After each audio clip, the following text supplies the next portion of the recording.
All right, you guys. Well, what's up? Welcome to or welcome back to. That's right. It's Tuesday Bro Newsday. You know, it used to be called Tuesday Bro Tuesday, and it actually used to be a live call-in show, but none of that much matters anymore because what we do nowadays is we sort of unpack a little bit of the news that's been going on as it relates to, you know, the world of vaping, tobacco control, harm reduction, cigarettes, smoking, nicotine, and the such as. I'm your freedom-loving libertarian host, GrimmGreen, now joined by the subject matter expert, fact checker. It's Danielle Jones, everybody. Where's the subject matter expert? I'm just going to continuously call you. Whoops. Why is the intro running again? That's fine. It's so great. You want to see it twice. Yeah, I just like calling you subject matter expert and the fact checker. I feel like that fits. I feel like that's fine. I feel like that's a good title to have. You do well. You do more than try. You do well.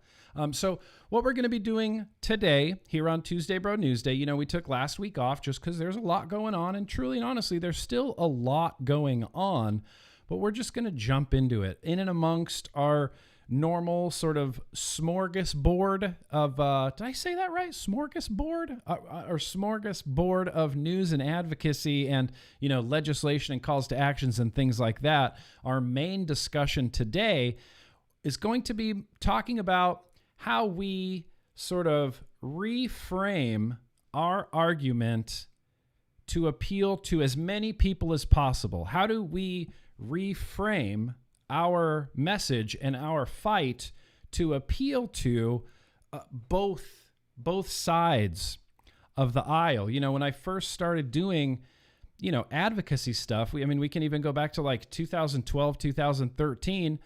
We started off with Obama. You know, we didn't have a whole ton of success under Obama. And then for the last 4 years, we have been, I feel like as an industry, and when you bring the VTA and things on board, we've been like laser focused on appealing to the right and appealing to Trump and appealing to the Republicans because they've been in power for the last 4 years. I mean, that's what the rally was all about. That's what melting the White House phone lines was all about, was trying to appeal to that right side of the political spectrum.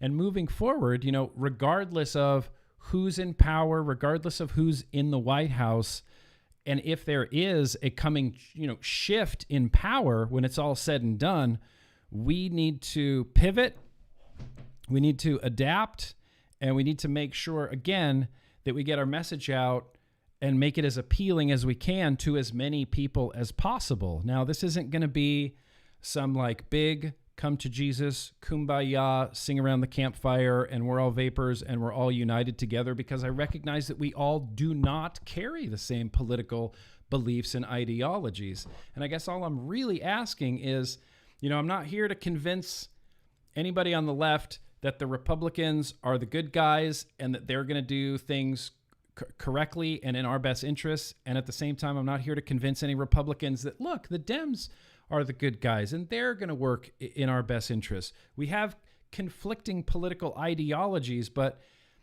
if we can elevate vaping and elevate harm reduction above partisan lines and above party lines, I think if vaping truly wants to succeed, I think that's what's going to happen. We're going to have to be a bipartisan movement, regardless of if those involved carry their own partisan, you know, sort of partisan ideologies. And it's kind of, think about it this way. This is the way that I like to think about it. Imagine we own a car company. We have Green Jones Automotive, right? Is that something you want to get into, the automotive? Sure, let's do it. Say we have a car and we're trying to market this car, and it's real, you know, a lot of horsepower, a lot going on under the hood. You know, it's real elegant and leathery on the inside, and it's all technologically, it's got all the Apple CarPlay and everything. The car company doesn't just go, here's a really great car, everybody should like this car. No. What you see, I mean, and this is like the free market in motion. What you see is, how are we going to make this car appeal to guys? You know, we're going to stress things like, oh, so much power under the hood, bro. So much speed, so much power. Look at these clean lines on this car. This is the part of the car that's going to appeal to dudes. You want to appeal to me, a Gen Xer, who doesn't really care about horsepower? If you tell me that it plugs into my phone and it's got all these technology advancements and on navigation and Apple CarPlay, and these are the parts of the car that's going to appeal to this group or to me. And if you want to appeal, you know, to other people, you go, oh, look how comfortable these seats are. Look at this butt warmer. Look at this nice leather, you know. And then another group of people is going to go, oh, well, that might be the car for me. You have to specifically target your message. It's like we have, I was trying to go with this analogy. It's time for a GrimmGreen bad analogy. It's like we have a cup that represents vaping. You know, we got everything in here. I've heard people call it like a multi-pronged sort of approach. Like it would be dumb to not use every weapon in our arsenal. And you kind of have this cup of vape stuff, and you look over to the right and you go, what do you guys want out of here? What do you guys like out of here? Economic impact? Yeah, that's in here. Sure, we could have that over there. Personal freedom and liberty. You guys like that. Here, vaping has that. Then you have to turn over here to the left and you go, okay, well, what do we have in here for you guys? Maybe some, you know, science. Sure. Some randomized control trials. You guys like those randomized control trials. Sure. Here you go. We got those. We got those here. What else? Harm reduction? You kind of fans of harm reduction? All right. Luckily, that's all included in vaping. We use different parts of it to appeal to different people.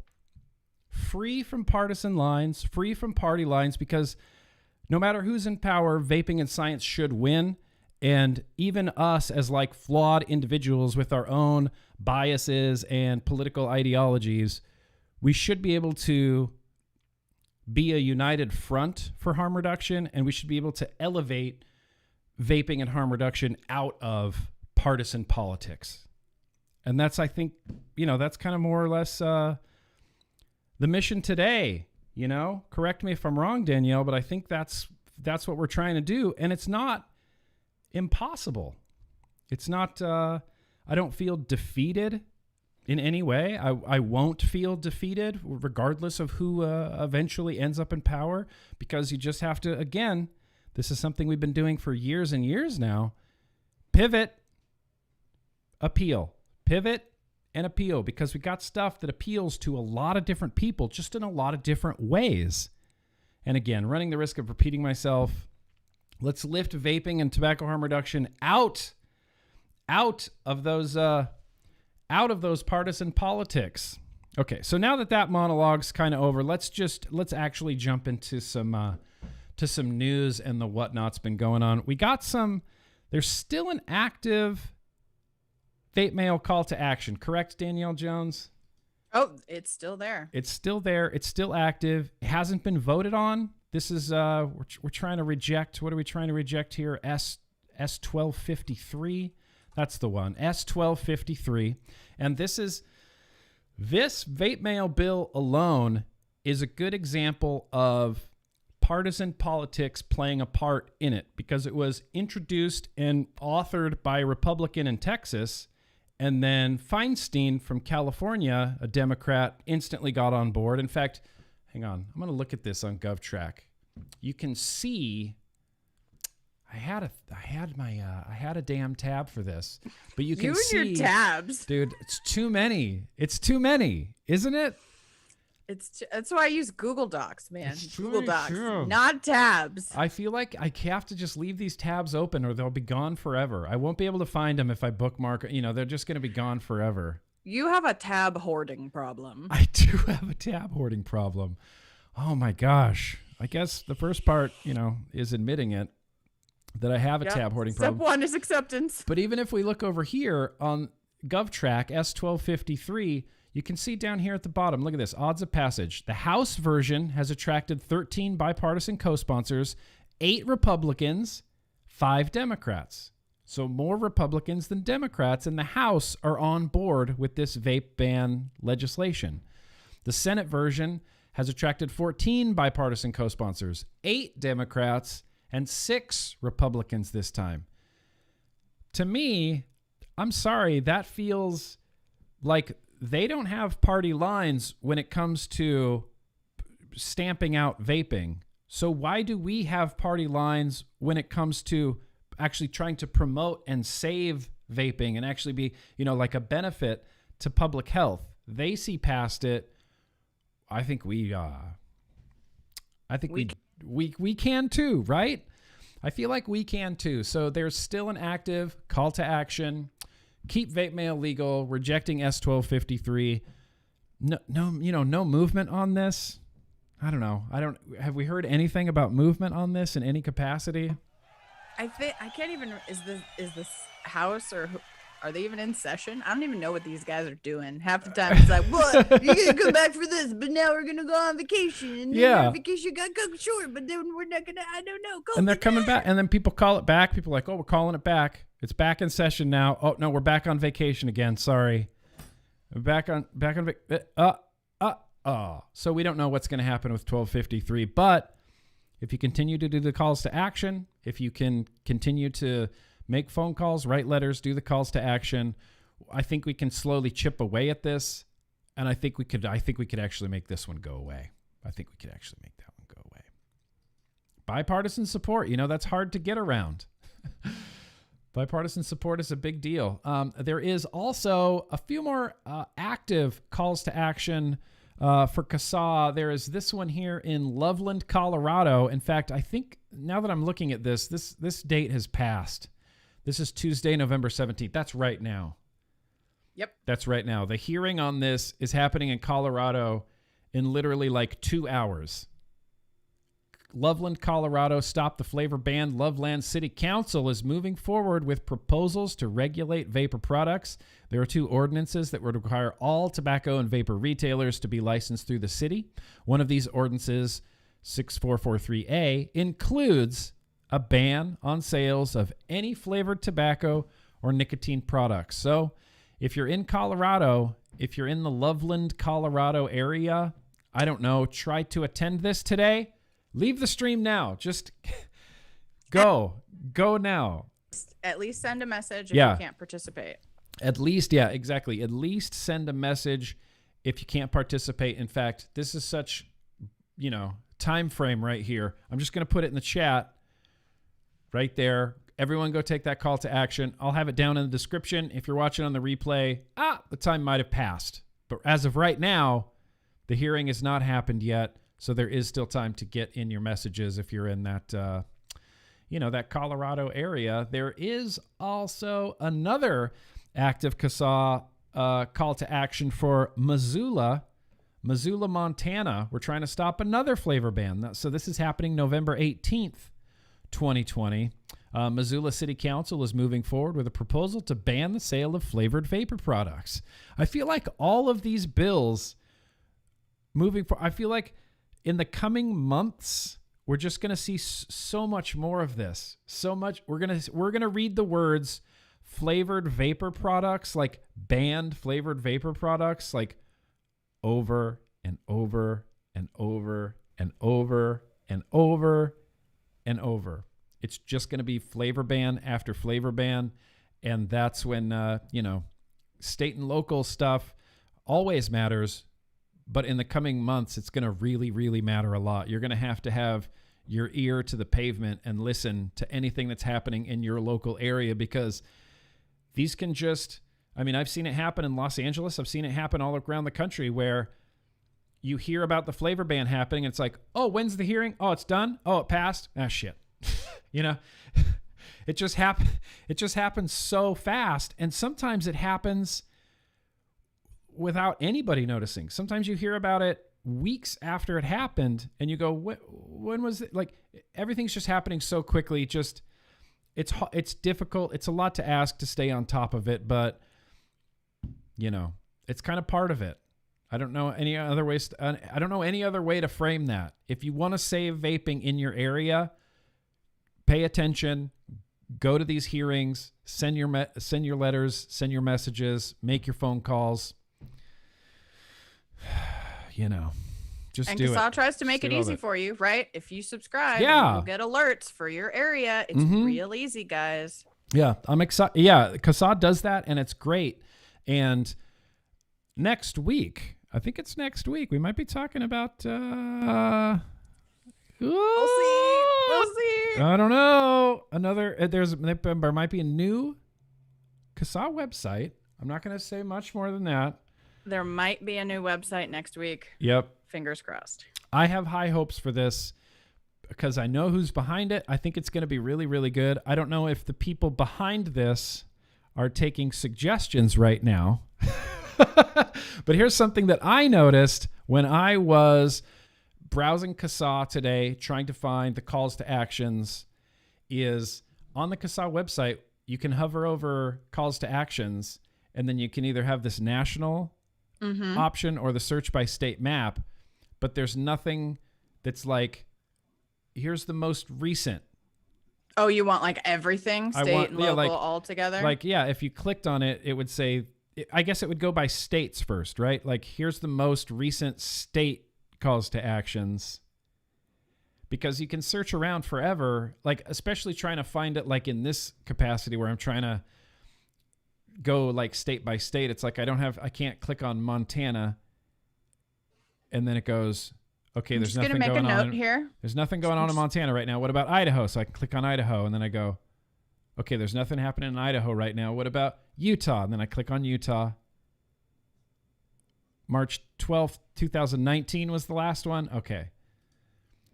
You know, just it's whatever, you know. I just took a note. It's fine. All right. You know, I will pass it along to those in charge. Yeah, pass it along to pass it along to pass it along to those in charge.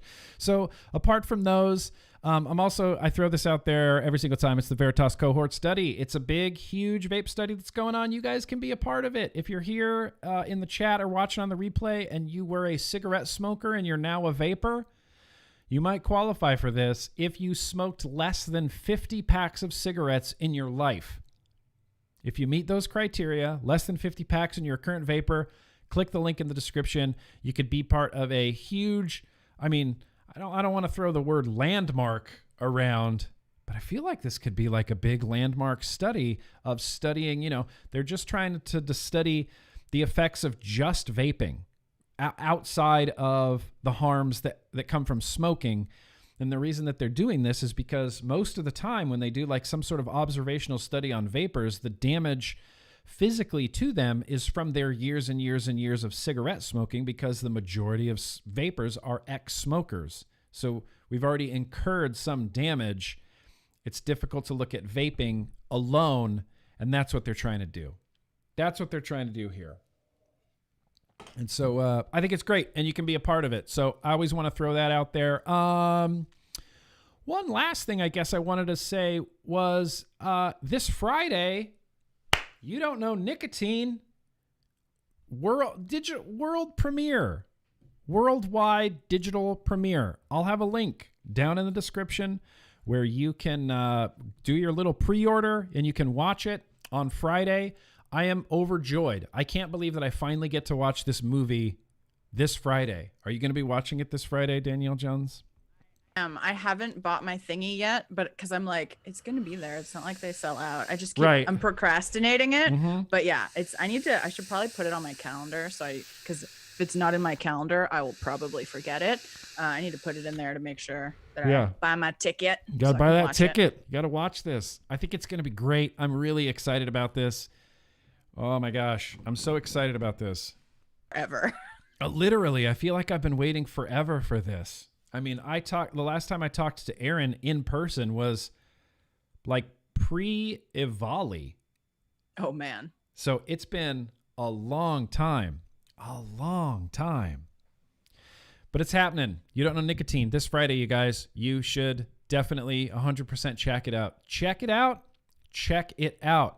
Shout out to Mike Vapes. I saw you there in the chat, bro. Appreciate you being here. Appreciate you. I guess what we're going to do now is kind of get into our main discussion, and that is the idea that we need to pivot and reframe some things and figure out how we can be effective advocates when, no matter who we're talking to. That's just where I'll leave it. We need to be effective advocates no matter who we're talking to, whether it's Gretchen Whitmer in Michigan, which that's difficult for me because I just want to yell at her constantly. But whether we're talking to Gretchen Whitmer in Michigan, whether we're talking to Republican Charlie Baker, who also did the same exact thing that Governor Gretchen Whitmer did by banning flavors on, in light of Ivali, Charlie Baker, Republican, did the same exact thing. So no matter who you're talking to, we need to be effective advocates. And like I was saying earlier, we've been sort of appealing to this, to the Republican right-hand side of this. And we've seen, like the fruits, so to speak, of our labor in places like Florida. We had Republican Governor Ron DeSantis straight up vetoed their vaping bill, their flavor ban.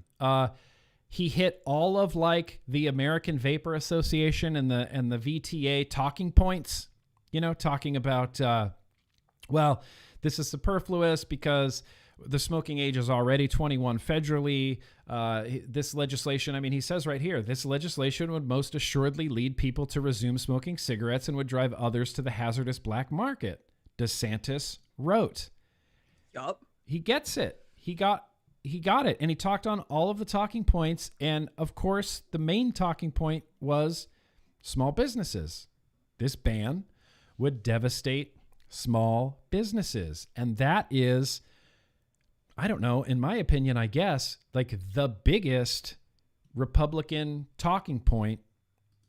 If you're talking to Republicans, the economic impact is, in my opinion, the biggest talking point you can possibly have. And it's really effective. Republicans, conservatives very much care about budgets, fiscal responsibility, money, economic impact. That's not the only thing they care about, but it is one of their top priorities as a party, right? So that's the argument we've used a lot, right? Number of jobs, number of businesses, impact to the economy. All of these things works really well for Republicans. Their ears tend to perk up when you start talking about that. Yeah. Oh, if you mention small businesses, they're just they'll just suddenly it's like you got their attention. Small businesses. What? Small businesses? We've got to protect small businesses. And that's what Governor Ron DeSantis did in Florida. And that was the way, obviously it was boots on the ground in Florida for like the AVA and the VTA. They were in his ear constantly, having meetings constantly, and it paid off and he listened. And now there's no flavor ban in Florida. Now in California, right. Argument for that party who's in charge in Florida. 100%. You know your audience, you frame your argument so that it fits them. If you're talking to me, trying to sell me a car, don't care about a lot of stuff. Can I hook my phone into it? Okay. Then that's what we should be talking about, when I'm buying a car. Same thing. Same thing. We're not gonna tell GrimmGreen about how car seats fit really well in this car because he doesn't really care. That's not his priority, right? Don't care. He wants to know about Bluetooth and hands-free and CarPlay. Yes. Give me tech. Yeah, give me all the tech. Exactly. Know your audience and who you're talking to, and honestly, what they're looking for as well.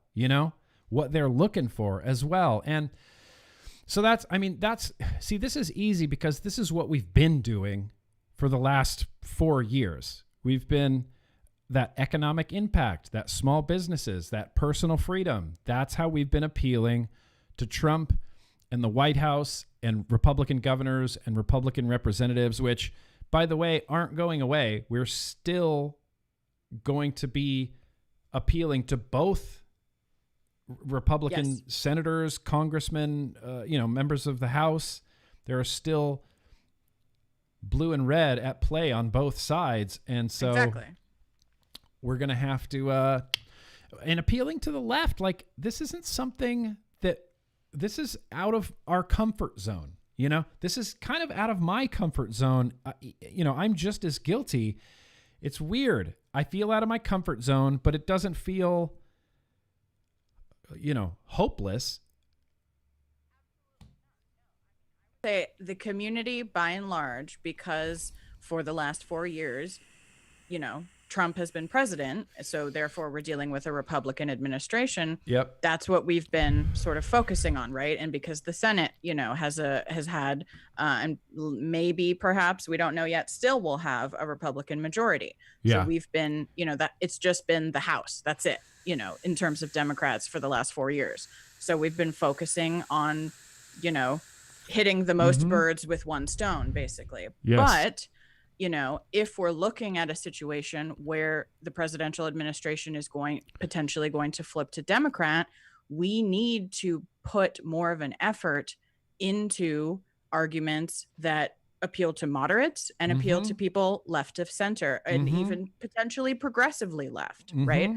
This is something that we do have to do. Yes. Because the thing is, you know, when you're an advocate for something, there are times when you're going to have to talk to people that you don't agree with. Maybe you don't even like them. Yep. But if your issue is that important to you, you need everyone to agree. Yes. 8,000%. God. 8,000%. I mean, one side can't save you. If your strategy is, oh, the Republicans will always save us, they're not always going to be in power. Like, look at our history. Look at our country. Yeah. Like, it flips. You have to make your argument a bipartisan issue. Yep. And I know that perhaps we have not done the best job of that, everybody, all together, but we need to get better at it quickly because we've been sitting on our laurels for too long. And now is the time when we need to focus on this. Yeah. Well, and it's crazy when people say, well, the Republicans are the ones that are going to save us. The Republicans will always save us.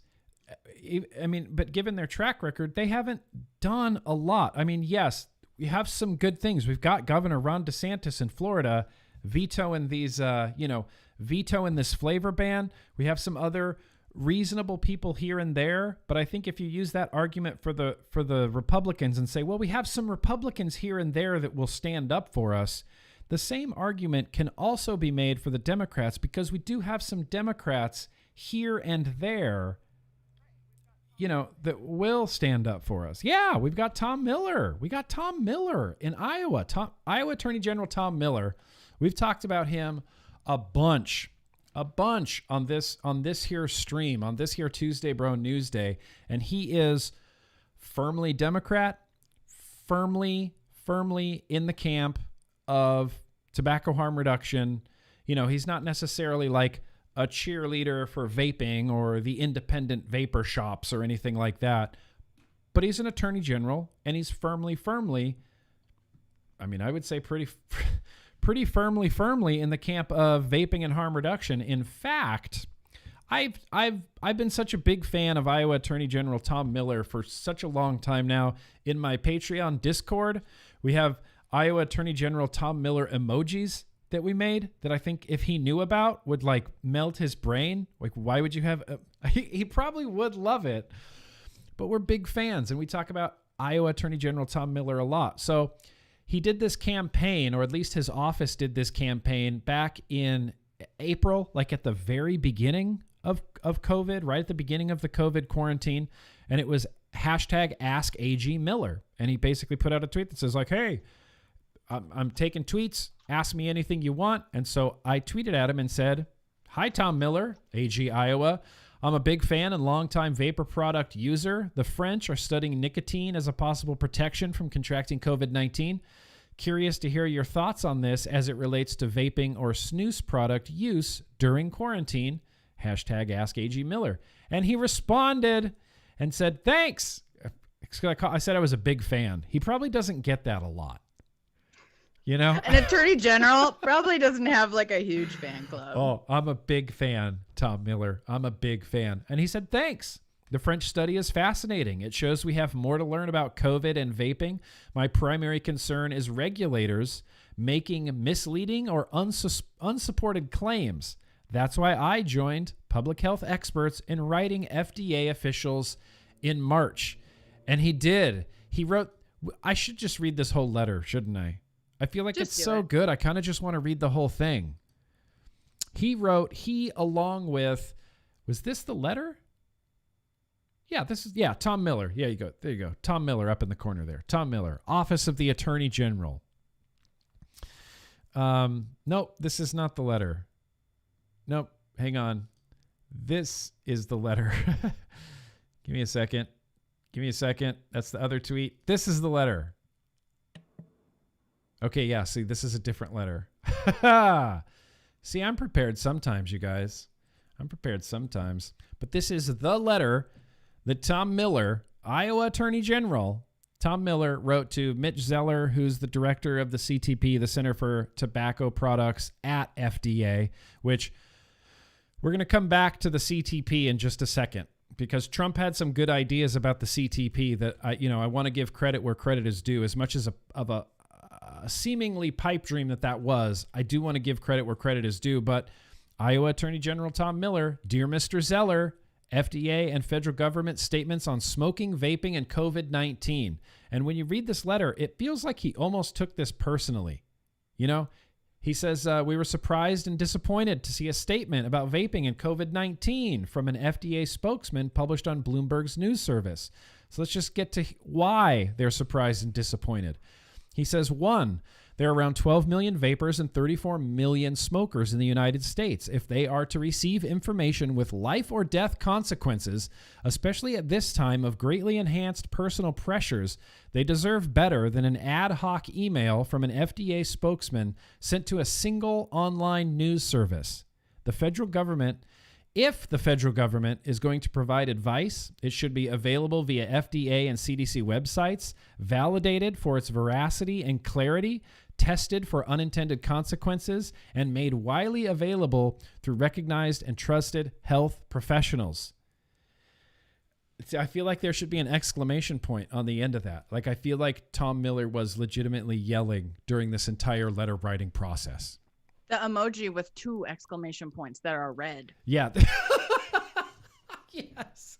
That one. That means serious. That's serious. That's serious time. That is serious time. Evidence. It is likely that many older adult vapors will have underlying conditions that increase their vulnerability and likelihood of severe and fatal COVID-19 symptoms. This is because many are former or current smokers and will have accumulated damage in their cardiovascular and respiratory systems through the many years of smoking. Many will be vaping with the express purpose of reducing their smoking-related risks and or relieving their symptoms. It is therefore particularly important that great care is taken with advice to this group. On what basis is FDA confident that it is right to discourage people with underlying smoking-related conditions from vaping at this time, given the likely alternative for many is to return to smoking? Double red exclamation points.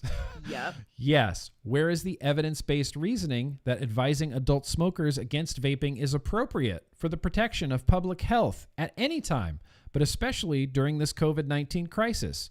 We know of no relevant and informative evidence on vaping and COVID-19, and the evidence on smoking and COVID-19 is inconclusive and contradictory.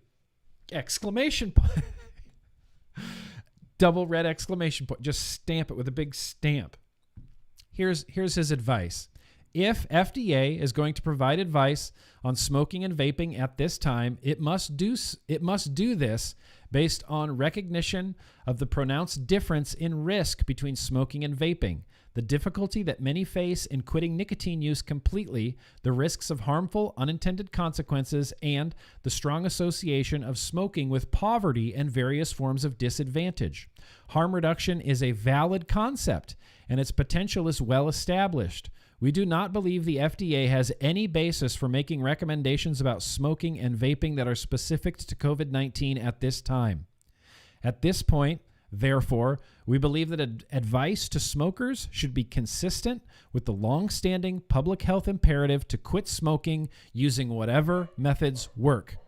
and that includes by switching to vaping or other low-risk, non-combustible nicotine products. Yeah, Iowa Attorney General Tom Miller. What? I think this is an incredible letter. I like that he responded to me. I felt like there was a very classy move, and this isn't the only time he responded to me. We got another. He retweeted me. That's my big claim to fame. AG Tom Miller retweeted me.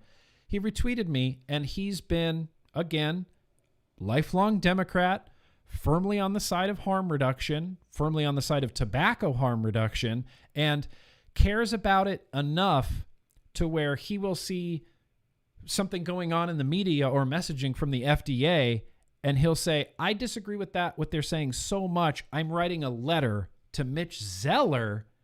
Like, I'm putting my money where my mouth is, essentially, and I'm writing this letter to Mitch Zeller of the FDA with multiple intended double red exclamation points on it, basically calling out the FDA, going, what the hell are you doing? Yes, he's a Democrat. He's a Democrat. Democrat. He's a Democrat. He's a Democrat. He maintains the thing that I want to maintain, that I saw one of my favorite new people on Twitter, Justin Amash, say, is that we have to hold our elected officials, no matter who they are, to the same standard. If they do something you like, then you go, thank you. If they do something you don't like, no matter who it is, you have to speak up. You have to voice your opinion, and you have to hold them to the same standard across the board. Across the board. And I love that Iowa Attorney General Tom Miller gets that. That's something that I'm personally trying to, grapple with, and talking to politicians and trying to reach out to people that I don't like or necessarily agree with. But again, vaping and harm reduction is what matters. And when we need to rise above it. Excellent letter, Green-Eyed Lady, isn't it? Excellent letter. So let me do a couple of these super chats that came in. I just saw these pop up. Halo Clouds, that's very gracious of you. I appreciate you, Halo Clouds. You didn't have to, but you did.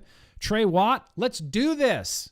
Damn it, Trey Watt. I appreciate you, man. You never let me down. Thank you for being here. Kevin Yum, looks like a lemon-headed thing playing a trumpet, followed by a smaller green lime also playing a trumpet. It could be a baby lemon, because baby lemons are green when they first grow on the vine. Lemons, baby limes, baby lemons, baby. I get it. I get you there. I get you there. And then finally, Kevin Yum said, like DJ said, I'm more of a lefty. I feel like healthcare shouldn't be a privilege. Just look at England, and I'm like, WTF? Why can't we be like the UK? Look, I agree with you. We are not there right now in the United States of America. That's just, we're so far off from that. We're so far off from that. And if that's something to be, I can't think of the word, strived for, idealized maybe a little bit. And if we get a goal, and we get enough people on board, we can do that. We can change this country. We can. Maybe, am I being too positive right now? But I think we can change the country. No, I think we can do a lot of things if we decide that it's important, and we set goals, and we follow up, and we actually do the things. Yes. Right? Yep. None of this is impossible. It works for us. I know it doesn't feel like that a lot, but the reality of the situation is they do. And if enough of us have the discipline to get together and do a thing all at the same time in a strategic way, they do listen. This exact thing happened last year with Trump. And I know, a lot of people who support Trump maybe necessarily don't want to remember this, but you guys, September 11th, 2019, shortly after Avali, Trump went on national television and said that he was going to ban all flavored vaping. That happened. And he was serious. And what did we do? We all got together and we were like, nope, Donald Trump, that is not cool. And we are all going to, pile on Twitter. We melted the White House phones. Like you said, we were sending emails. We were calling. We had a rally. We did all of these strategic things, and he backed off. Yep. Okay. That is the power of the people. This has happened before. This is not a new thing, right? I don't know if any of you guys follow like Kratom or any of these other, gray market items. Yeah, Kratom. DEA was about to schedule Kratom as a Schedule 1, and a huge outpouring of advocates and users of this product like slammed them. They had marches, they submitted comments, they did all the things to the point where the DEA was like, I ain't touching that. Oh, hell no. This actually works, and it has worked repeatedly over time, but we have to put in the effort. You can't just sit at home and go, oh, well, the Democrats are awful, so oh well. Yeah, I guess I'm done. You have to make the phone calls. You have to send the tweets. You have to pay attention, and you have to act when we say go. Testify. Guys, we've done this before. We've done this before. This is not new, okay? We may have a tougher audience. It doesn't matter. We still need to do it. Yeah. Vaping still matters. Science still needs to win. Harm reduction still needs to win. Again, regardless of who's in power. We need to hold them to the same standard across the board. So what I want to do right now is I asked for a little bit of feedback. We'll take a little break from Iowa Attorney General Tom Miller. I asked a little bit of feedback on my YouTube. I just posted a post about a week ago talking about the schedule is going to be off, but I also asked a question at the end. And here, let me refresh this and see if it's changed at all. I don't think it's changed at all in the last few days. No, it's still the same. But I posed the question, if Biden/Kamala legitimately take office, I believe the future of vaping and harm reduction will be blank, will be better, worse, or neither. The answers weren't super surprising. In the better category, 20%. 20% of people who took this poll, almost 1.6 thousand people, said that under Kamala Biden, vaping would be better off. I feel like that's real super optimistic, I feel like that's optimistic. 20% better off. Worse? 57% of you thought that vaping is going to be worse under a Biden-Kamala Harris administration. And then lastly, I think this is an important one, 23% said neither. And I think, if I had to get rid of all of these, neither, I think, is the category that I'd be landing in too. I didn't take this poll, but I would say neither. I don't think it's going to be better. I don't think it's going to be worse. I think it's going to be the same fight. I think it's going to be the same battle. I think it's going to be the same advocacy and messaging and talking points. But instead of talking at these people, you're going to talk to these people now. And we adjust our, pivot and frame our argument differently. And now we're talking to these people. That's just, I don't know. That's just the life of an advocate. You're constantly pivoting. Tidbit here. I don't know how clear I am on what my politics are on Twitter. I very much feel it's a little ambiguous. It's a little ambiguous for me, you guys. Okay, so before I got into vaping, I'm gonna be real honest with you. I was a full-on progressive, like full-on AOC, Nancy Pelosi, the whole 9 yards. Not Pelosi. MSNBC watching the whole thing. Okay, that was me pre-vaping. I got into vaping. I started looking, researching and understanding and looking at the decisions that lawmakers made. And I came way back to the center.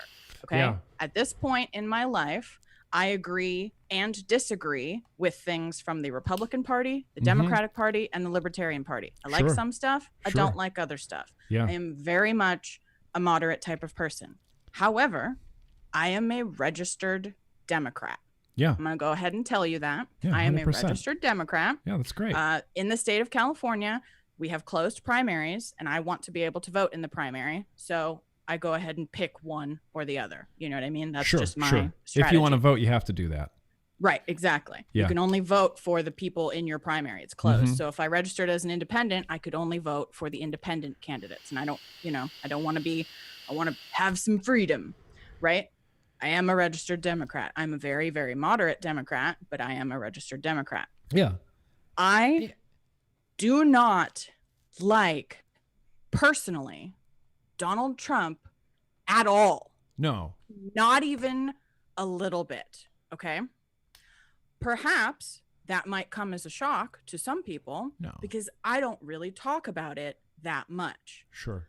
The reason why is because I am very busy emailing Donald Trump, researching what Donald Trump cares right, about, exactly. tweeting to Donald calling Trump, the White calling House. the White House, and trying to talk to Donald Trump about why vaping is important. Yep. What I think about him is less important than what I need him to believe about vaping. Everything that you guys think about Biden and you don't like him, I feel worse about Trump. Okay. But I've been doing this for the last 4 years, sucking it up and caring about what he cares about and framing my arguments for what he cares about because it's more important to me. Yep. If I can do it for the last 4 years, I promise you that you can too. You don't have to like Biden. You don't have to like Kamala. You don't have to like the Democrats. You don't have to like any of it. But you do have to talk to them respectfully, and you have to think about what they care about to frame your argument. This is strategy. We are playing chess. This is not personal. Because first of all, yes.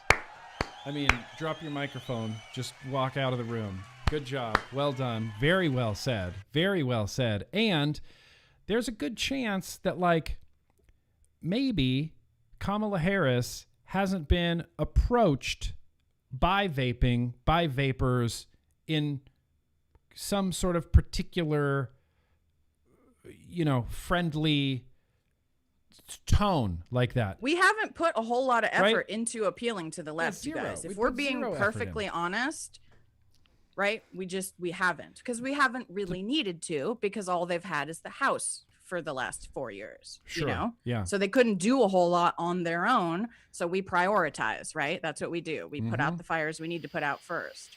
We haven't really tried. Have we ever done what we did to Trump, to Biden? No, we have not. We've not targeted him on every, media platform possible and tailored our messages to him and talked to him about, votes that he could get. We haven't done that to Biden. We haven't done that to Kamala. So how can you say how they're going to react when we haven't even tried yet? Yeah, we haven't even tried yet. I think it's really super. I don't want to say like close-minded, but I think it's a little bit close-minded if you just go, well, now we can't win. Now we can't win. Yeah, we still can. We still definitely can. And we still can. We not only can we will. Science will win eventually. I'm going to do a couple of these. Comments from the poll, because I thought there were some good comments in there in the poll. Some interesting ones, to say the least. Now the question is, where did I put these? Yeah, here we go. Okay, so the first one comes to us from Brad. Brad left us a comment. I apologize, Daniel. You're not going to be able to see these right away, but I'm going to read them. Brad left a comment and said, Democrats are the ones always spreading false rumors on vapor products to scare people enough to not use them. Remember Michigan Governor Gretchen Whitmer saying they found medical particles in vape juice? The rumor of vaping is as addictive as heroin, vapes are more likely to make you smoke. I feel like it'll only get worse now if Kamala and Pedo Joe take the White House. P.S. I work at a vape shop and I'd love to keep business up. Now, do you have thoughts? My thought on this is I don't know that it's always Democrats that are spreading false rumors on vapor products, right? It's not. That is 100% false. I feel like that's at least 90% false. You guys, you're putting blinders on. It is not always the Democrats. We've already showed you that a Democrat is staunchly pro-vaping. And you know who we should talk about for a second? Let's talk about the Surgeon General, who was appointed by Trump. Yep. Let's talk about the Surgeon. Let's talk about the Surgeon General. Even spread tons of lies and rumors about vaping. Yep. Hi, welcome to your new Surgeon General. It is not just the Also, Democrats. You guys need to get that out of your minds. Yeah. It is everybody, and it can be anybody. It can be anybody, and we can flip anybody. Yep. This is how it needs to work. Yep, 100%. Surgeon General. I mean, I don't need to mention Trump-appointed Stephen Hahn, who's head of the FDA, who also, disparages, has done nothing and continues to disparage vaping on Twitter.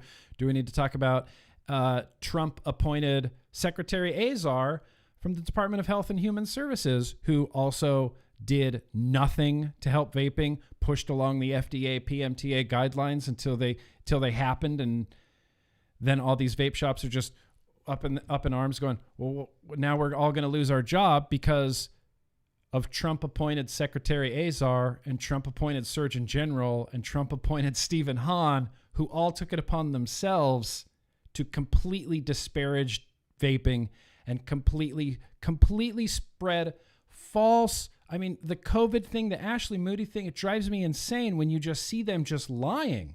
And you see Surgeon General Jerome Adams on television, on like broadcast television, saying that, we have higher rates of COVID because of vaping. He just made that up.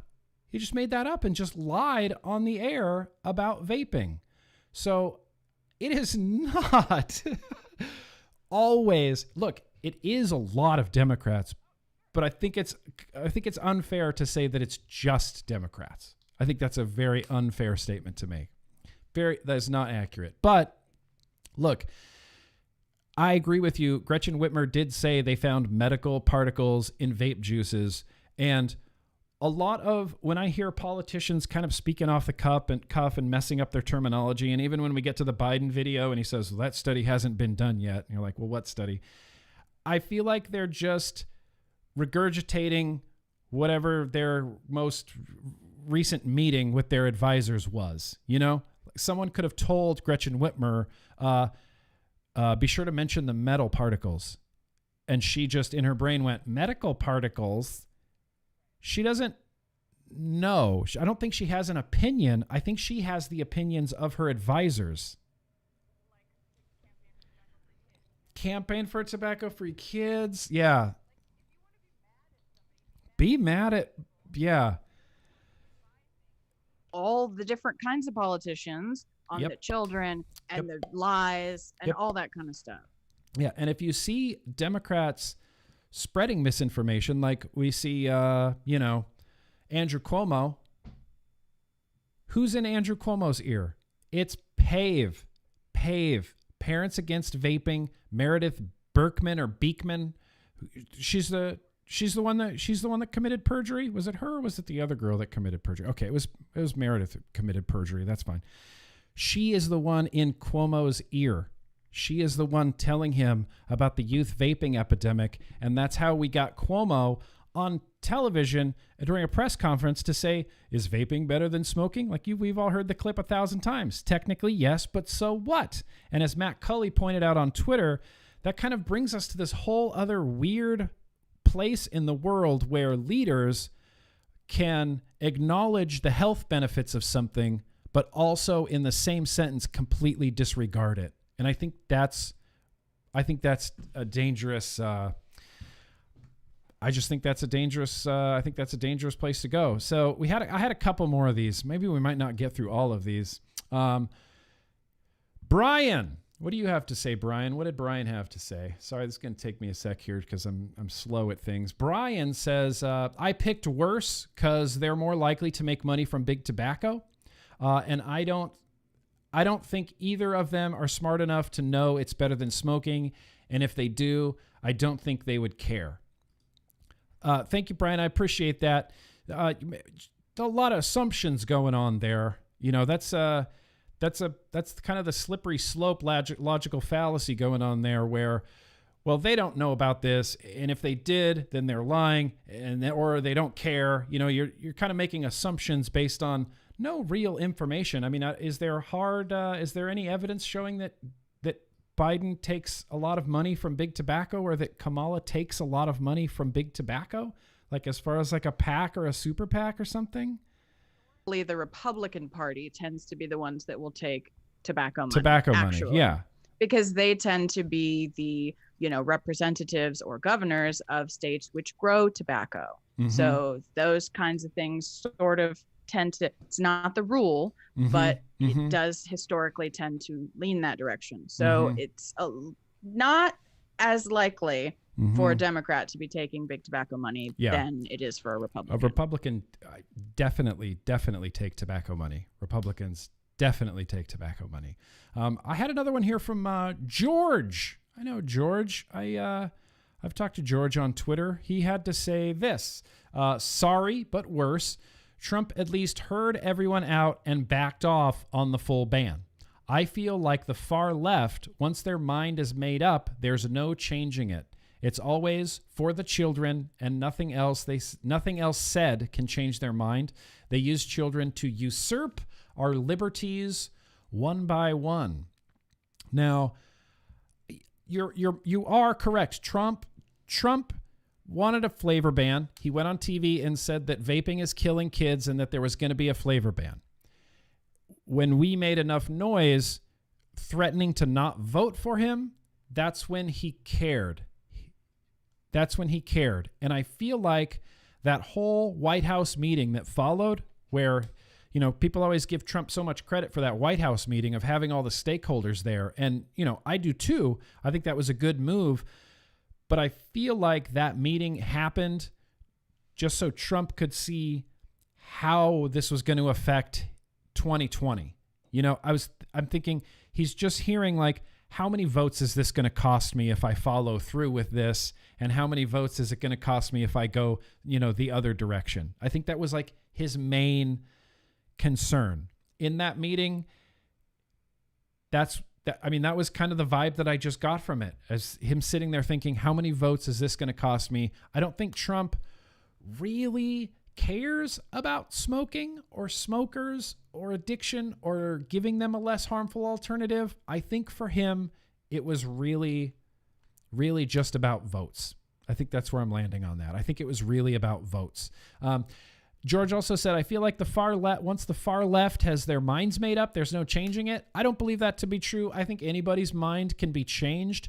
And I also don't feel like Biden is the far left. Right? Not at all in any capacity. I would say that Biden is definitely a Democrat, but he is a very status quo sort of centrist Democrat. Far left, he is not. Now, if you want to have a discussion about the far left at some point, I'm sure we could talk about the far left. But Biden, I do not believe is far left. Let me do this one here from Space Fish. What do you got? On screen, my mic gets cut off. My audio gets cut off. Oh, really? They're saying whenever you cut, it mutes me, basically. Really? Oh. Does that help? That helps. Speak now. Hello, can you guys hear me now? We tried to fix the Dangleclack. Yep, there was a Dangleclack. Wow, that was a long Dangleclack. That was an hour-long Dangleclack. Fun. What a fun Dangleclack that was. Okay, so let me do... Let's see, is your audio still going to be here? Nope. Your audio's not here either. That's fine. We can work through Dangleclacks. We can adapt. Nope, not with that, though. Talk amongst yourselves for just 1 second. I'm gonna add. There we go. Okay, now you can be heard across all scenes. Yes, I have the power. Yeah, you can just interject anytime you want. Okay, a few more of these that I wanted to read. I want to read this one from Space Fish. Space Fish chimed in and said they're both anti-vaping. And since the Trump administration actually took time to learn about it and wasn't too hard on it, they'll probably want to do the opposite to spite Trump, especially with how against it Kamala is. And Spacefish, dude, I mostly agree with you. Here. This is one of my biggest fears in all of politics and all of, I never really cared before I had a cause, you know, before I was a libertarian and I just wanted the best for everybody. You know, you got to have this broad, make the world a better place, make the United States a better place. Yes, yes, smaller government, less taxes, more freedom. That's my thing. And now that there's a cause behind it and I have this vaping thing behind it, I think about things like this. And I kept going back and forth in my head thinking, all right, if Trump saves vaping, which he is in his power, it would have been he would landslide this election. Landslide. He would have won. How does that make me feel? That vapors got Donald Trump reelected, so I can either do this and maybe Donald Trump will save vaping, but literally everyone will hate me and hate vaping by proxy because Donald Trump did something for it. And that means that vaping is now on a stopwatch because as soon as someone from the other side of the aisle, as soon as a Democrat gets in there, they're going to just undo the things that Trump did. And so I was wrestling around with that in my head, like, oh, they're just going to undo it. Like, they're just going to undo it. And I was kind of hoping that Trump would just back off. In my heart of hearts, I'm thinking Trump just needs to back off of vaping. He needs to stop talking about it so that the Dems won't instantly want to undo anything he does. That was my biggest fear for a really long time. So Spacefish, I mostly agree with you. We don't have a lot on Kamala Harris right now. We're going to repeat something that we had a few weeks ago, but this is really the only evidence we have on Kamala Harris. I had two more here that I wanted to read. This one is from Tom. Tom had some good words for us here. Shout out to you, Tom. Tom said, I believe things will eventually be better. Keyword is eventually. Things always get worse before they get better. That's just the way of the world. But I have a good, optimistic feeling about this coming year. The ship's not going to go down. We're going to beat these fuckers, and we're going to continue to save lives. Much love, my good man, and thanks for everything you do. I love Tom's attitude, and I really agree with him. I think that things are going to get better. I think they're going to get worse before they get better, but I do think they're going to get better. I have a little bit of optimism and positivity in my life. We may lose some battles, but we're going to win the war. That's how I feel about it. Right. That's a perfect way to put it. We might lose some battles, but we will win the war. I am more confident now, and it has nothing to do with the election and nothing to do with Biden and nothing to do with Trump and Republicans and politics or anything like that. It has to do, my positivity has to do with talking to people like Colin Mendelsohn and Alex Wodak, who have been fighting for harm reduction, their entire lives. And even hearing someone like Alex Wodak say, well, we're going to win, but these things are always met with resistance at first, and we have to power through so that public health can win. He just gave me a real big boost, and I thought, damn it, we're going to win this. There's no way we can't. We have so much science. We have so many anecdotes, millions and millions of anecdotes. We have observational studies. We have, randomized controlled trials. We have epidemiology reports. It's crazy how much science we have. It's crazy. So we definitely will win. Let me read this last one because we're running out of time here just a little bit. Jimmy James says, that's a very tough question. Where there is an untruth or misconception in someone's opinion, I believe that opinion can be changed. The real question is how to go about doing so. That is the ultimate question. It's not a matter of if, it's a matter of when, in my opinion. When and how.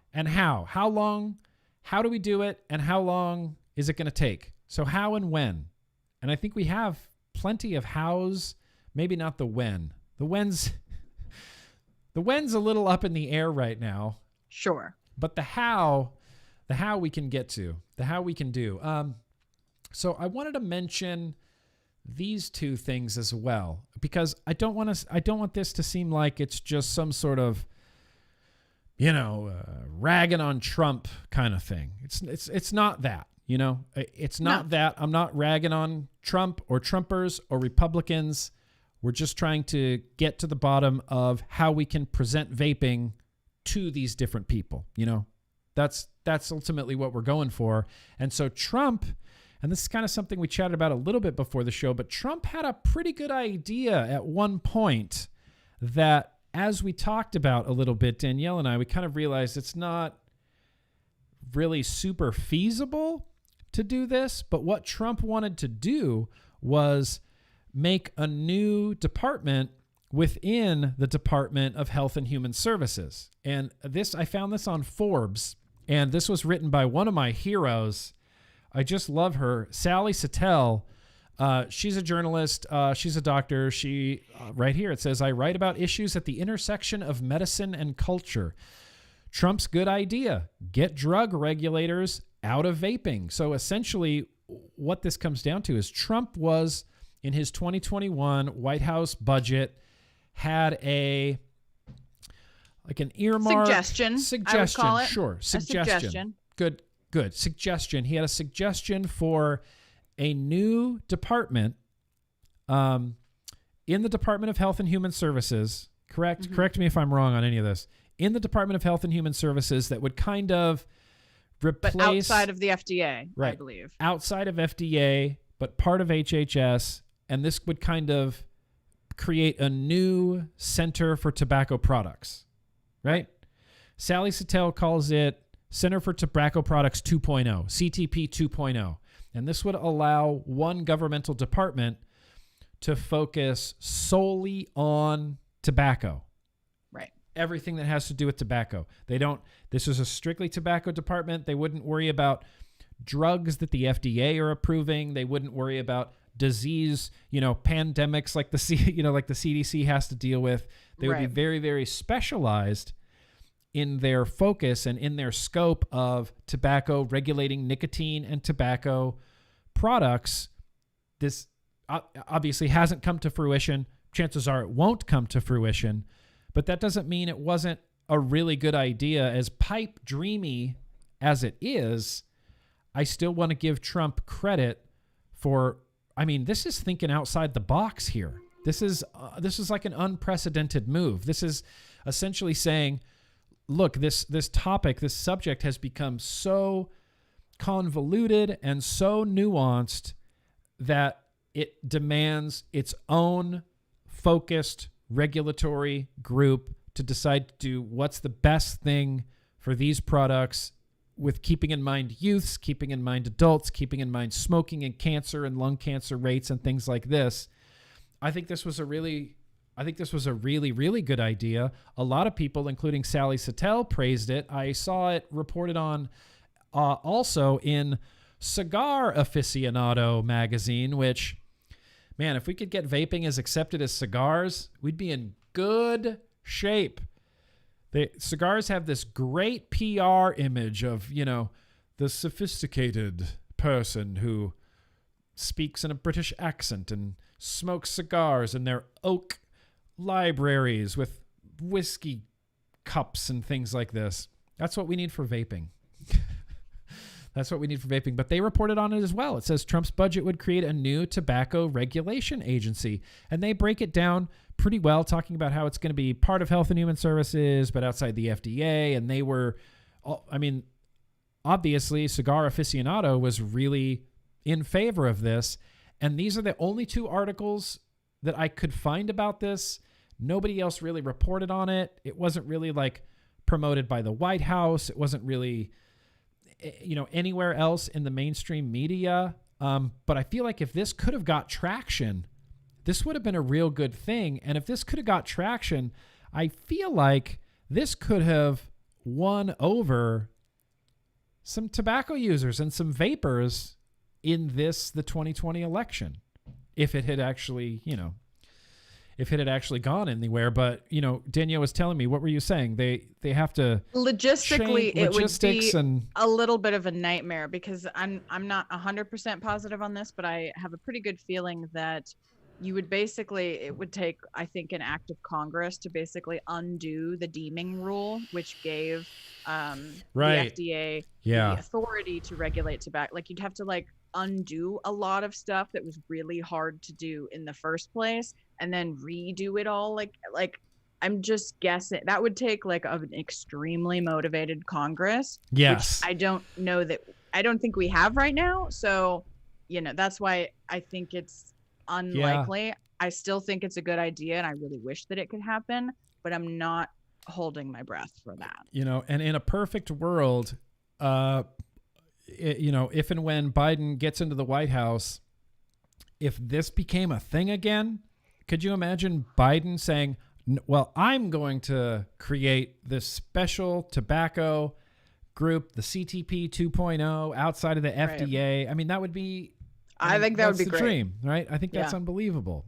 I think that's unbelievable. And I don't know, it kind of seems out of the realm of possibility to me, but it also, like, I'm still maintaining a little hope, Yeah. A little hope. Because, look, if we're looking at track records and we're talking about Democrats, generally the Democrats are the ones that like to grow and expand the federal government and its powers and its abilities. And it's, now we need a new department for this, a new department for this, but we're going to need, $2 trillion more taxes for this department and $8 trillion more taxes for this department. But they're the fans of this, this ever growing government bodies and bureaucracy.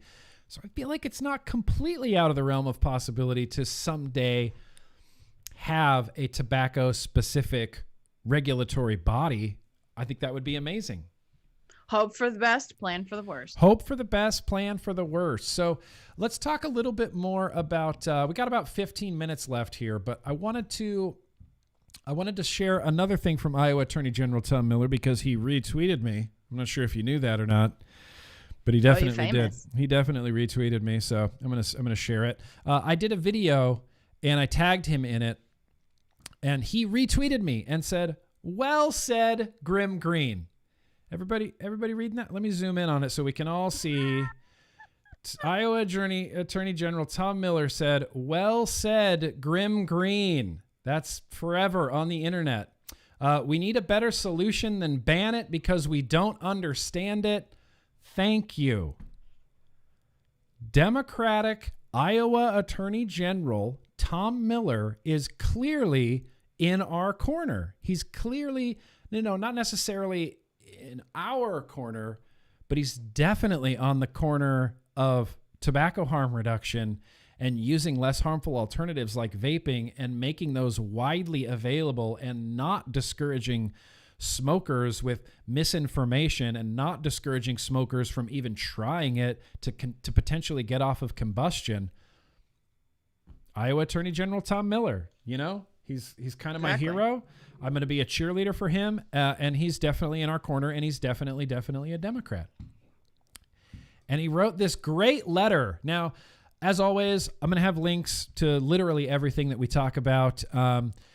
There's a few more things. See, I don't think we're going to get to that. I don't think we're going to get to that. We should talk about, though, arguments that may appeal more to the left, because we talked about arguments that definitely do appeal to the right. So, that's a very good point. I was getting way off track, but traditionally on the left, they are much more concerned with, like Joe Biden says, science. He says, I'm going to follow the science. We have literally one quote from Biden about vaping, and it's been watched thousands and thousands of times and been poured over 1,000 times. And what did he actually say? I've never seen one clip so dissected as this one clip that we have from Biden. In fact, I'm going to play it. I'm going to play the Biden clip. I'm going to play the Biden clip right now. Give me one sec. Hi. My question is concerning the vapor industry. Over the past several months, the Trump administration thought over proposed regulations and then recently just came out with a much more narrow plan to target just the products that are the most popular amongst our youth. And it would largely leave small businesses unaffected. My question to you is have you met with any of the small business owners in that space to see how these regulations impact them, or how they think that we should continue forward in order to prevent youth access to these products? The answer is I have not met with any of the particular individual small business people selling the vaping equipment and the kinds of material that you can include and put in the pipe. But I tell you what, one of the things that, you know, everybody knows who Donald Trump is. We got to let them know who we are. At least I let them know who I am. And I choose science over fiction. And so if the science is demonstrating it's doing great damage, then I don't care what it does to a small business person who's selling this stuff. If it is damaging lungs, if it's causing the kind of damage that is said, and that study's not been fully done yet, if it turns out that it is, then I would eliminate it. I would make it, I would go after it in a hard way. I would make it broader, not just for he is. That's the clip. Can we go over for a second what he actually said? Yes. What he said was, if the science proves that it is harmful to people, then if the science proves, then I don't care about the impact on small businesses. Yep. That's what he said. That's what he said. If the science proves it, then I don't care about the economic impact. So if you want my opinion as somebody from the inside on the Democratic side, the first problem with what happened there is that the guy who asked the question focused on small businesses. Yep. You guys, Yep. Democrats Small are businesses. not as preoccupied with economic impact and small business. Nope. What he should have, and that's why Biden said, I don't care if the science proves it's bad, because that's how the Democrats are. What he should have perhaps asked is the thing he said about Trump, like blah, blah, blah, you know, this technology is being used by millions of people around the world to quit smoking and help save them from the death and disease caused by smoking. How would you regulate it to protect these adults while also protecting the interests of kids? Right. That's how you would phrase a question to a Democrat. Mhm. Not about economy, not about money, businesses. not about Nope. small businesses. That's why that went badly. However, if you heard him, he said, if the science proves. Yep. That's our in, you guys. That's our in. And he because said, the science doesn't prove it. yeah, the science doesn't prove it. And he said, and that's exactly what he said. If the science proves that this is worse than smoking, then I'm going to go after it. It's not a matter of... That's not controversial, right? We would want that. Yeah. If science proves that a product on the market is, you know, if phones are exploding and killing people, we would want the president to take that phone off the market and not worry about all the cell phone companies that are going to lose money from selling it if it's killing people. Right. That's not a controversial. No, that's not a viewpoint that's not a radical position to hold. That's not a radical position to hold. And I see some people in the chat saying, "Well, you know, what science? How do we know?" Valid question. Valid question. How do we know? Question. What science? What science is he going to get? If he says the science, then I'm assuming he'll look at the science and not necessarily someone's science, you know? Well, but we have to work to ensure that, right? I would say we can't assume. We don't know what science. He might be looking at, campaign for tobacco-free kids science. He could. So we need to be very loud, very and vocal. Send him messages and send him tweets and communicate with him and tell him the other science to look at. Yes. If I were you, I would assume he's going to look at the bad science.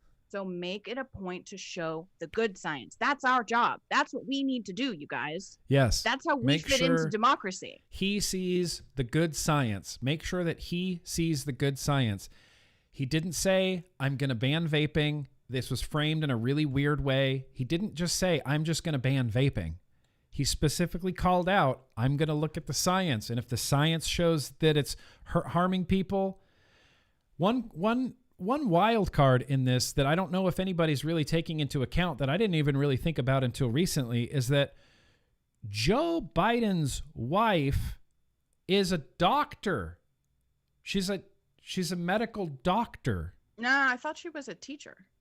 She's a is she a teacher? She's a PhD. I All think right, she might fact be checker. a PhD. Fact check it, fact checker. It's Jill Biden, right? It's Jill Biden. I think it's Dr. Jill Biden. but I think it's a PhD right. doctor. I Well, recall everybody talking look about her into being this. a teacher. Oh, she could be a teacher. I mean, Continuing still. to teach English full-time in a community college. Yeah, she is a teacher, and I'm guessing that doctor is a PhD. Really?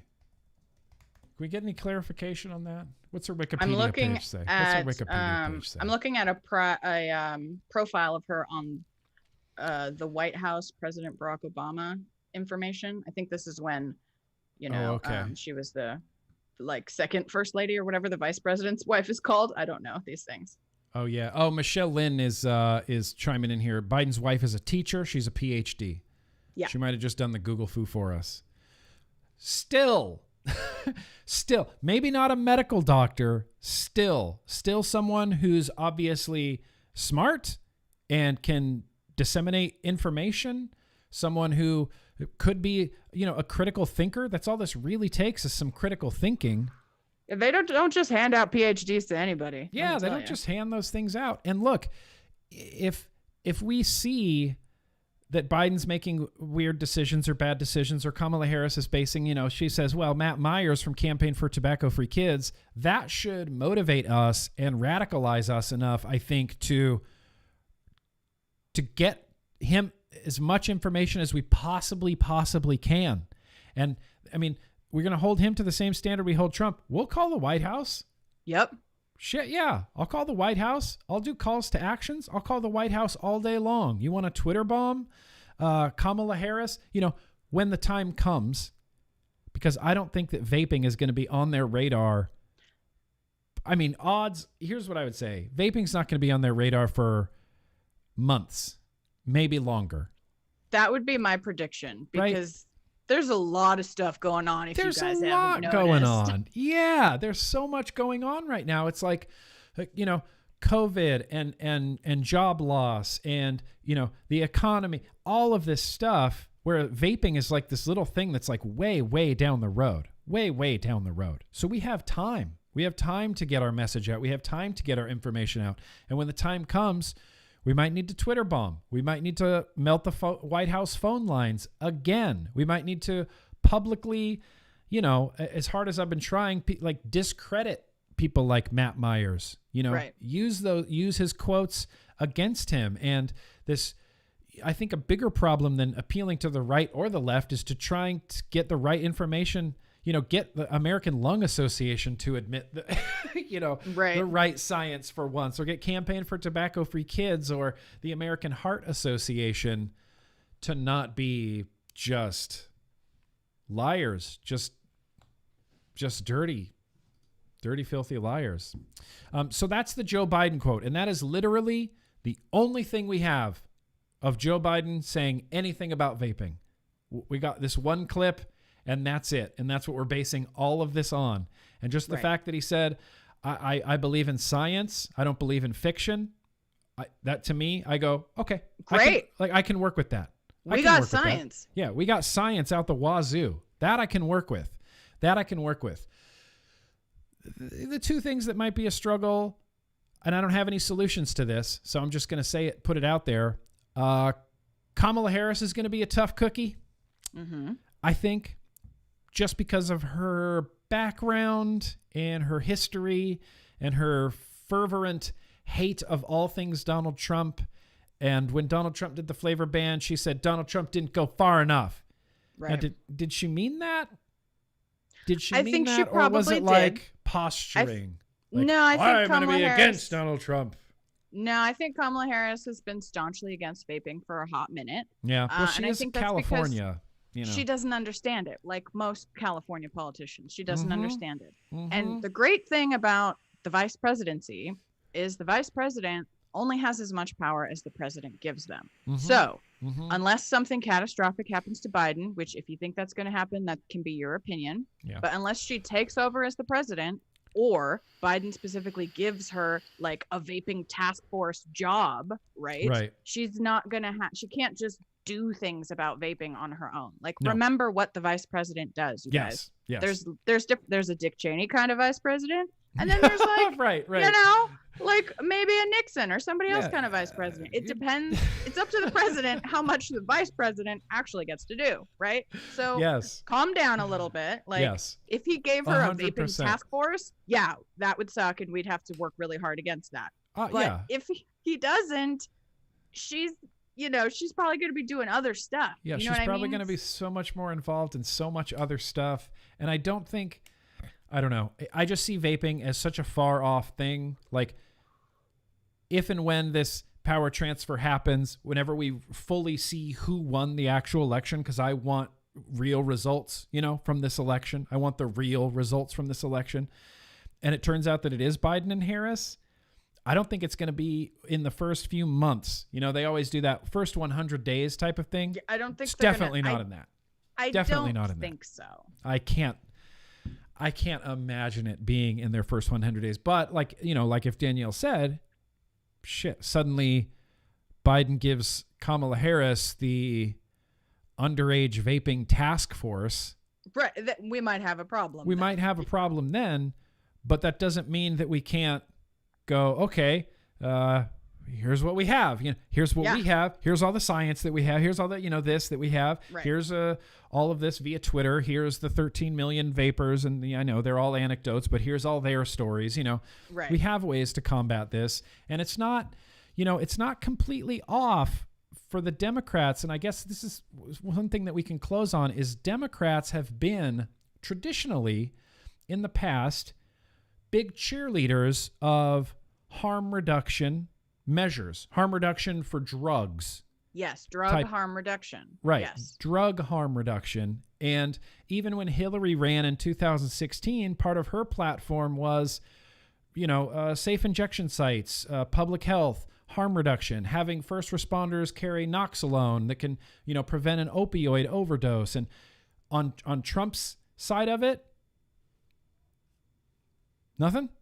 There was nothing. There was no harm reduction, no opioid crisis, no nothing. He just said, I'm going to leave states to regulate weed, and then that's it. And there you go. We're not decriminalizing anything. We're not doing nothing. So strictly traditionally speaking, we have a huge in with harm reduction and the the magnitude of the public health that's going to come from smokers switching to vaping. And if we can communicate that in a meaningful way to people on the left, yes, I think that's something we could really like, come here.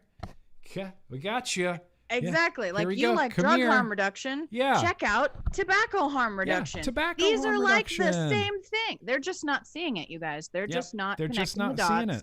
So we need to connect the dots for them, make it real easy. This kind of harm reduction, it's like this kind of harm reduction. Don't Right. you love harm reduction? Sure. Yay! Yeah, you do. You love it. Right? I knew. And then, connect those dots. Like Danielle said, we have to connect the dots for them because nobody's doing that. And I feel this sense of like, obviously we have to keep going. We have to keep fighting because no movement that has ever been successful gave up. Correct. They didn't, right? We're talking about the AIDS epidemic of the 80s. That came to just, a fiery head, and people are yelling at each other to finally get this change done. And, they didn't just give up. The No. cannabis activists for the last 30 years. Yeah, 30 plus years, they didn't just give up. They fought tooth and nail for 30 years. And now, in a lot of states, look, we got legal recreational marijuana. We got legal recreational cannabis because of the people that came before, because of the people that fought before, and the people that continued that fight. And all you need to do is look at legal weed and you go, well, we're going to succeed. We're going to win. And I don't think it's going to take us nearly as long. I hope not. I really, I hope not. I hope not. So harm reduction and this. So I want to talk about the Progressive Policy. Yes. Institute. Progressive Policy Institute. Do you have any information like background on who they are, what they do? The PPI? So as the name implies, they are a leftist think tank, essentially. Kind of, I mean, I would argue that they're like some of these, you know, kind of like Reason or some of these other Heartland or stuff like that. They're like a Democratic, you know, think tank is my understanding of them. And in 2019, they put out a report. Again, this is a Democratic called Progressive Policy Institute, and their slogan is radically pragmatic, right? Yep.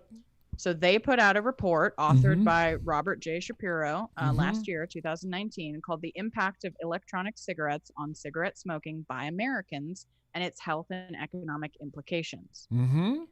This is the kind of report, along with Royal College of Physicians and all of the other things that we have, that we need to be showing Democrats, because it's like, look, your own people in a think tank think that this is a great, I mean, they came to conclusions like, among adults, cigarette smoking fell from 18% in 2013 to 14% in 2017, while the use of e-cigarettes increased from 1.9 to 2.8%.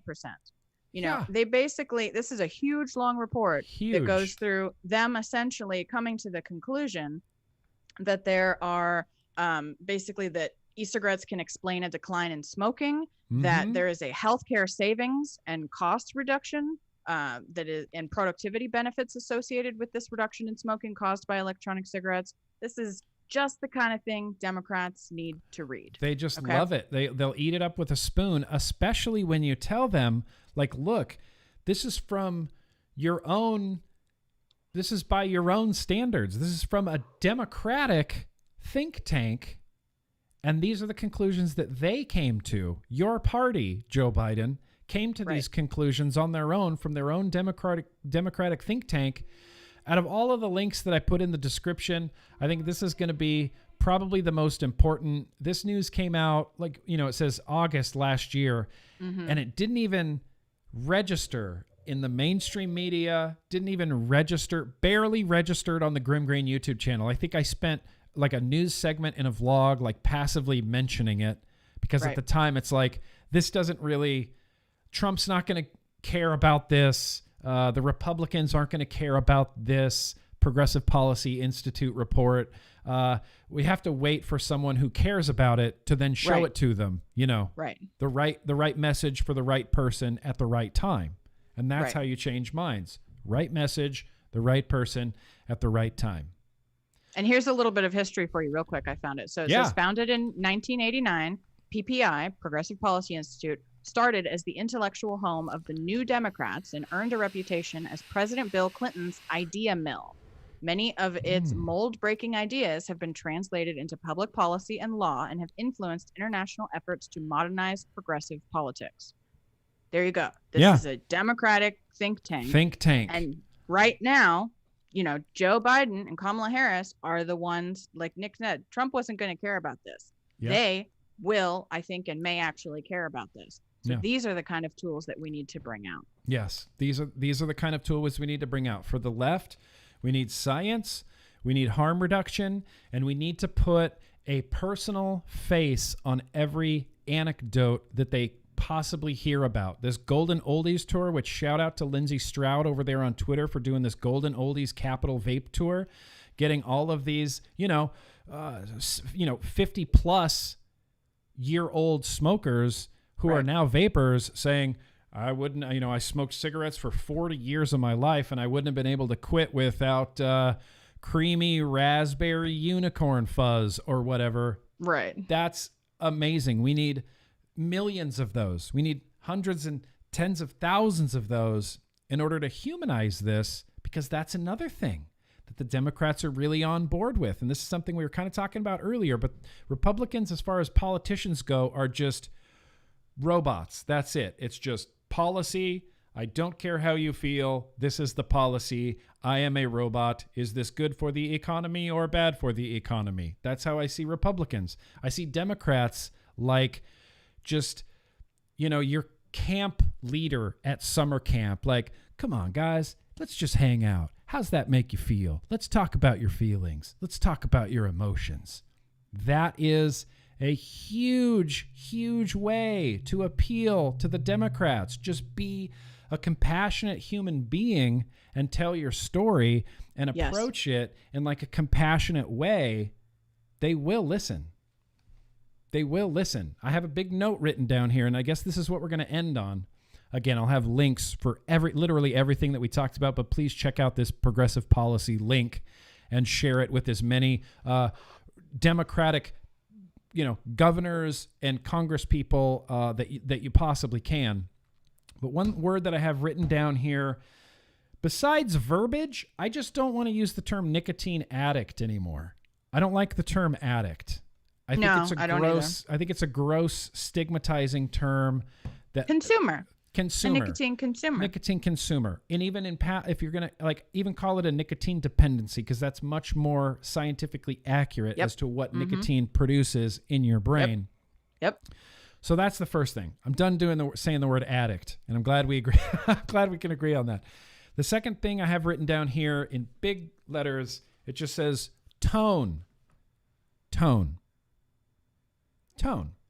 Being compassionate and reasonable and heartfelt and sincere and just coming from a place of like kindness. It's that saying, kill them with kindness. That's how I feel that we need to take on the left and the Dems, is kill them with kindness, and they will love it.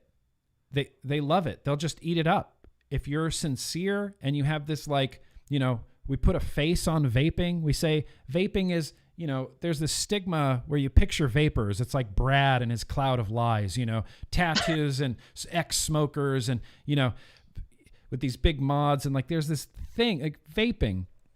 And we need to change that to be, we are humans.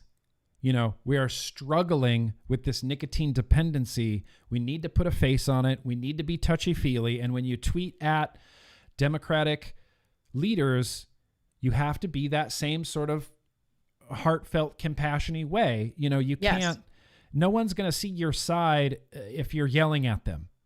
Right. No one's going to see your side if you're yelling at them. And alternatively, it would be ridiculous for them to yell at you and them expect you to see their side of it. It goes both ways. If someone's trying to convince you of something, should they yell at you? Is that what you would want, to be yelled at? Or call you names? Names? Right. And look, and I am 100% guilty of this. I've gone on Twitter and called Gretchen Whitmer a dictator. I've gone on Twitter and called Gretchen Whitmer a tyrant. I've called all sorts of names. I'm one of the biggest offenders of this, but we can't. It's difficult, but I feel like that's something that we really should try to steer clear of. Thoughts, Danielle? Yeah, I mean, if I'm on Twitter, right, when I'm tweeting at Donald Trump, I'm not saying, hey, Donald Trump, you spoon-fed bigot mother. Jag off. You need to care about vaping. No, I'm not saying that. No. And good luck trying to convince someone that you have a valid opinion and something that you care about, they should care about, while also calling them a sociopath or corrupt or in bed with China or whatever it is you guys want to say. You can think that all you want. I'm not trying to censor your thoughts, but what I'm telling you is the stuff that you say out loud, especially when you're in conversation with these people, matters. Yep. And you're not going to convince them while calling them pedophiles. Like, you're just not going to do that. You're not going to. I don't know if this is news to you. I'm not sure who needs to hear this, but that's not going to work. I was respectful to Donald Trump when I tweeted at him and called the White House and emailed him, even though there is not an ounce of me that has respect or even likes him. But I did that because harm reduction was more important than how I felt about him. Is always more important. I just feel really frustrated a little bit with some stuff I'm seeing in chat, because it's like, if you guys are preoccupied with political parties or calling us apologists for Biden or calling the Democrats sociopaths, you guys, I'm not about that. I'm over it. Harm reduction is bigger than how you feel about a party. And if you're stuck hating the party, you're not seeing the bigger picture. You're not hearing what we're saying if you're still worried about what the Democrats are doing and how the Republicans are better. There is no point in blaming anybody at this point. We need to adapt, and we need to move forward, and we need to keep fighting. Like, I'm just sorry, but I'm tired of people getting hung up on this stuff. I'm not an apologist for anybody. I'm pragmatic. if we want to win, we need to focus on strategy and not about yelling at our enemies. Yep. Not about yelling at our enemies. You're not going to, like Spork Life said, you get more honey with a spoon. What? Yeah, I guess that makes sense. But yeah, that's the same basic idea. And it's like, it goes back to when I went on that charter television show, Spectrum in Focus, and I was sitting there with that doctor. I already disliked this person tremendously. Just from our little conversation in the green room when we were talking about vaping, I was like, oh man, if this was Twitter, I'd be yelling at you type of situation. But you just go out there, and I was just calm, and I said, that's absolutely actually very wrong. Here's all my points. Here's all the things. I didn't call her names, you know? Nope. I didn't call them, you know, whatever. I don't know. I mean, I can't even think of like a rare insult. I didn't call him a snowflake. Didn't call him a pedophile, or, you know, no name calling, because that's not how adults talk. And it's not productive to what you're trying to accomplish. It's not productive. You're kicking yourself in the face if that's like, you're not going to win anything that way. Like, why set yourself up for failure? Yeah. And I look at it in the same way as when I am trying to speak to somebody on social media or Twitter, like someone who, like Joe Rogan, who's way above me, and I'm trying to get their attention. I think about that when people are trying to get my attention too. If they're constantly, but they're nice about it, and they're kind, and they're like, hey, GrimmGreen, just hitting you up about this again. Hey, GrimmGreen, just hitting you up about this again. I'm way more likely to respond to that than someone yelling, or someone being completely obnoxious, or someone, you know, how can you expect, you know, the first sentence out of your mouth, if you're like, hey, fucking Joe Biden, you fucking pedophile, why don't you say vaping? He will never listen to you again. No. He will never listen to you again. Not even ever, a little bit, right. ever. Just in the same way, if somebody said that to me and said, fuck you, GrimmGreen, you're a piece of shit for whatever. You were talking nice about the Democrats. Fuck you, and I'm not going to respond to that. I'm not even going to listen to that. I will never talk to that person ever again. There's an element of tone to it that matters. And tone doesn't mean you're compromising your beliefs. Nope. Tone doesn't mean you're making, you know, I'm going to have to compromise on this. Doesn't turn you into a Democrat if right. you can speak respectfully to a Democrat. I promise it's not it does contagious. Not. It just makes you a will normal be fine. person. You're just being an adult. It's called adulting. We have, you know, respectful conversations without insulting each other. I know it's been a long time since we've done that, but let's bring it back, guys. Let's bring that trend back around. You know It's time to bring it back around. Jose in chat could have said fruitcake. Damn it. Why didn't I think of fruitcake? That's okay. I'm gonna keep that in the hopper for later, Jose, when I need a unique insult. You fruitcake. Anyway, we are saving lives, Tom, and that's what this comes down to. Is I am, you know, Danielle is a Democrat, registered Democrat. I am a registered, staunch libertarian freedom guy, and this is our cause. And I'm not going to let anything that Danielle may think slightly different from me on come in the way of, hey, vaping, like, hey, harm reduction. And I guarantee you, when the leaders and the powers that be see people that they want angry at each other, actually not angry at each other and actually working together to hold them accountable, that is scary. And that is when they shake in their boots. And that is when we can affect real change.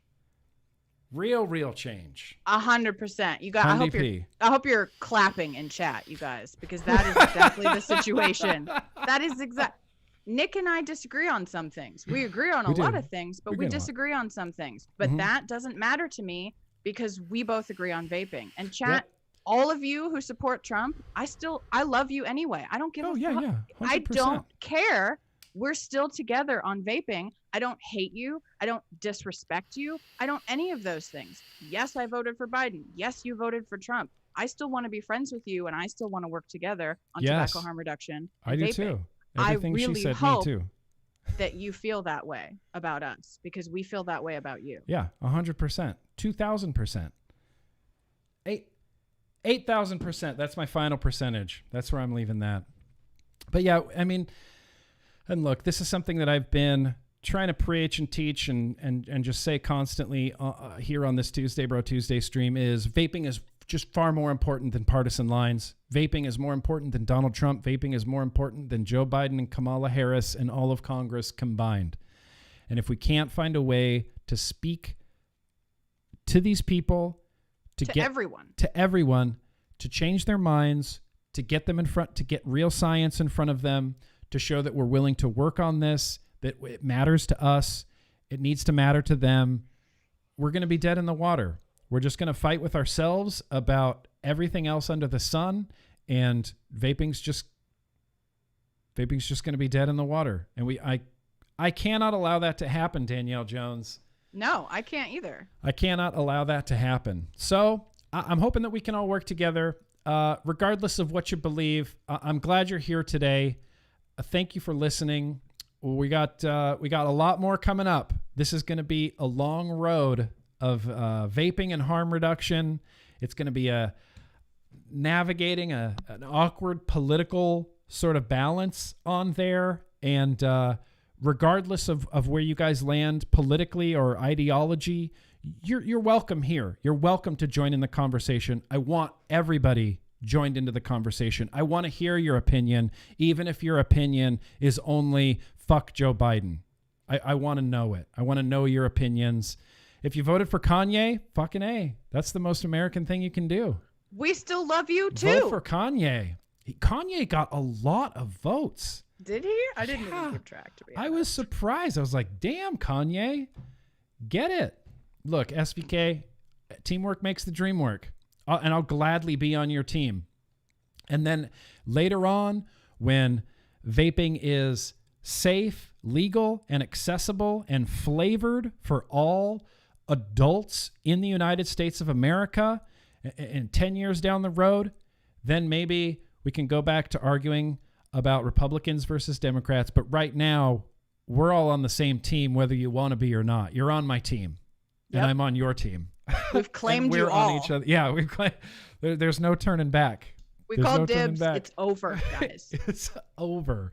So, yeah, I think that's going to bring us to the end. We ran a little bit long, but that's okay. It's important sometimes to get a little bit ranty. We ran a little bit long, but look, I appreciate you guys being here. As I said, we will have links all throughout the description to literally everything that got discussed today. This will be available in a podcast form a little bit later on as well. Replay podcast, it all goes up. It all goes up at some point, and hopefully Jeremy V's there got some timestamps for me. Yeah, gonna need some timestamps. But listen, you guys, thank you so much for coming out. Thank you again, the wonderful Danielle Jones, our resident fact checker, subject matter expert. Appreciate you being here. And secret Democrat. I appreciate you being here, spreading your far left agenda all over Tuesday Bro Tuesday. Unbelievable, No. No. Staunchly moderate, left of center viewpoint. You and your far left. Okay, so in closing, I just want to say thank you guys for watching. I love all of you into the ground. I'll fight for you no matter what, and I know you'll do the same for me. So that's why I feel so confident right now. Thank you so much for watching, you guys. Remember, no matter what anybody tells you, vaping is an order of magnitude less harmful for you than burning those deadly combustible tobacco cigarettes. So no matter what is in your hand, let's absolutely keep on vaping. Let's absolutely keep fighting for our right to vape. Appreciate you guys. Be excellent to each other. Peace out.